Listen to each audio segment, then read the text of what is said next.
আপনি যদি সূর্যের ভিতরে লাফ দেন তাইলে আপনি প্রথম যে জিনিসটার সম্মুখীন হবেন সেটা হচ্ছে সূর্যের প্রথম লেয়ার। এই লেয়ারের ডায়মন্ড পর্যন্ত গলে ফুটন্ত পদার্থে পরিণত হয়। আর আপনি যদি এই লেয়ার থেকে বেঁচে যান তাইলে আপনি আরো 400 কিলোমিটার নিচে যাবেন। লেয়ারটি হলো ফুটন্ত প্লাজমার সাগর। এই লেয়ারে আয়োনাইড গ্যাস গরম হয়, উপরে যায়, ঠান্ডা হয়, আবার নিচে চলে আসে একই সময়ে।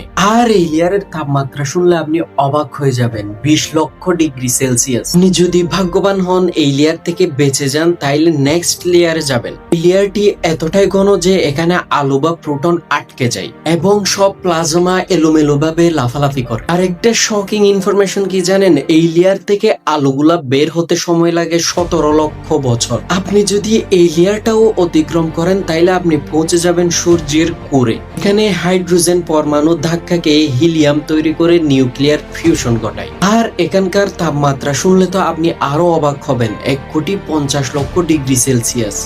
ভাবা যায়। আর এই শক্তি সূর্যকে জীবিত রেখেছে আর পৃথিবীতে মানুষকে, জীবজন্তুকে, সবকিছুকে। যদি ভিডিও ইনফরমেটিভ লাগে তাহলে subscribe the channel and like.